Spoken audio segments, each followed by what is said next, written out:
As distasteful and demeaning as we might conceive the exploitation of less fortunate people as animalistic sideshow freaks, this whole industry helped propagate a much more insidious belief that gained steam and became more normalized in Western society increasingly to this day. And that's the concept of scientific racism. The most egregious result from it was the eugenics movement and resultant horrors of the Holocaust and other genocides. Darwin's publications catalyzed this concept into mainstream acceptance, because many now felt that there was scientific justification for believing that some persons were less human than others, while others were superior. It provided intellectual jet fuel to the ideological concept of the supposed superiority of certain people groups over others. And many now felt that they or their race were literally higher on the evolutionary ladder than some of the more primitive and less developed races.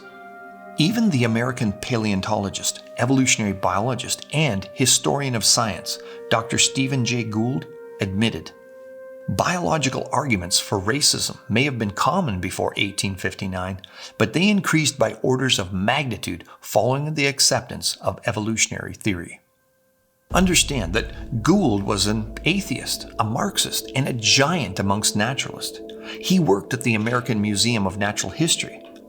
A Harvard professor and one of the most influential authors of popular science of his generation, Gould was also one of the most honest evolutionists of his day, and was willing to admit that evolutionary ideas often had negative consequences. That racism increased by orders of magnitude is no overstatement.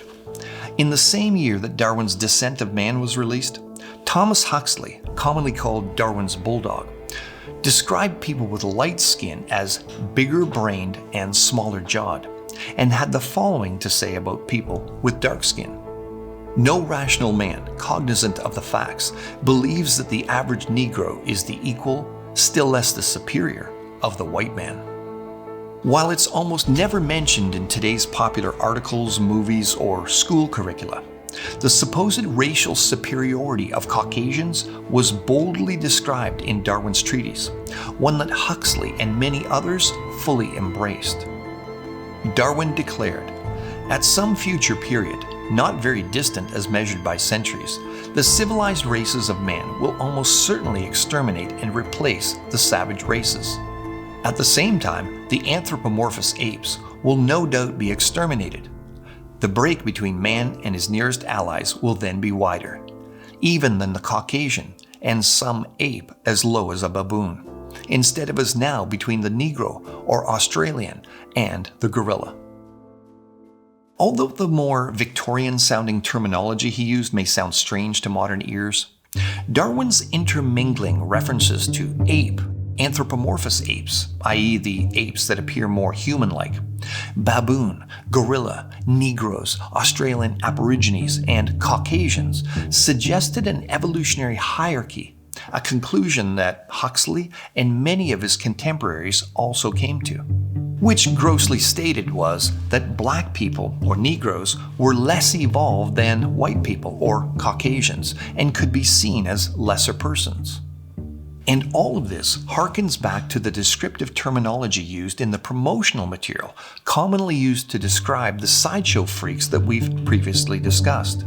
Baboon, orangutan, ape man, found swinging from the trees in Africa, man monkey, missing link, brute creation, marvelous hybrid, semi-human being, gorilla-like, between a black person and an ape, ape-like human, throwback to the ape-like stage of humanity.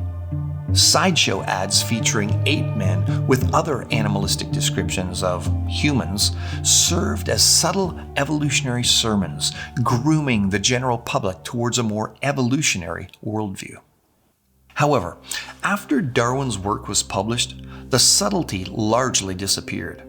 Indeed, American literary critic Leslie Aaron Fielder concluded, such racist mythology did not play a determining role in the perception of non-Europeans by Europeans until the triumph of the theory of organic evolution in Darwin's Ascent of the Species, 1859, and its extension by analogy into early developmental anthropology. Although lacking any true observational confirmation for it, the story of supposed human evolution was quickly promoted and codified as proven science among mainstream scientific circles in the West, as an examination of popular literature published consecutively beyond this point in time confirms, and a small sampling follows. As early as 1907, Scientific American described pygmies this way: "The personal appearance, characteristics, and traits of the Congo pygmies conclude they are small, ape-like, elfish creatures." Published just 7 years later in 1914, the popular U.S. textbook Civic Biology presented an overtly racist depiction of mankind in a supposed evolutionary hierarchy. It identified 5 races of man: Ethiopian, Malay, American Indian, Mongolian, and finally, the highest type of all, the Caucasians, represented by the civilized white inhabitants of Europe and America. And in 1924, the New York Tribune featured Australian Aborigines as missing links in a top story where headlines declared, "Kindred of Stone Age men discovered on Antarctic Island, missing links with mankind in early dawn of history." Such examples are too numerous to mention and can be traced throughout the rest of the 20th century. Racist ideas such as these proliferated Nazi propaganda, undergirded Jim Crow laws throughout the US, and contributed to the forced segregation initiatives in Canada through the residential school program. And while some today would say such thinking has largely passed from modern society, examples of scientific racism still commonly persist. News reports describing light-skinned fans with hands bunched up under their armpits, screeching monkey noises at dark-skinned soccer players, for example, are still far too commonplace. We understand that such actions are racist, but what's the real message conveyed through using monkey sounds or throwing bananas towards someone with dark skin? The answer is literally illustrated in the popular and supposedly scientific ape-to-man diagram seen in textbooks, t-shirts, classrooms, and coffee cups. It almost always depicts dark-skinned hairy apes turning into Caucasians, supposedly over millions of years, which provides a simple visual concept once again illustrating that the less melanin you have in your skin, the more advanced you are, i.e., darker people are closer to the apes and less evolved. Therefore, white people are superior to blacks, which is the exact same racist monkey man messaging portrayed by the crude carnival barkers of yesteryear.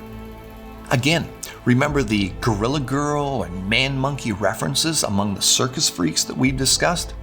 The entire concept of human evolution undergirds racist ideas, and Darwin, the father of modern evolution, clearly expressed those ideas from the beginning. Scientific racism is still promoted throughout all major educational institutions via the teaching of evolution, even in its modified forms, though much more under the radar today for the most part, likely because of the fear of treading on the eggshells of the more politically correct segments in modern society. However, much to my home country of Canada's shame, as recently as 1997, Professor Philip Rushton from Western University produced a work called Race, Evolution, and Behavior that openly rehashed these views. In Barry Mailer's, a professor at Ferris State University, review of Rushton's work, he reports, blacks, according to Rushton, have smaller brains, making them less intelligent than whites and Asians. Using 60 different measures, Rushton ranks the races along an evolutionary scale with blacks at the bottom and Asians at the top. The fact is, these ideas have been embedded into the consciousness of Western society over not just several decades, but over hundreds of years now. And indeed, ideas have consequences. And these evolution-based ideas resulted in some of the most horrific consequences ever imagined.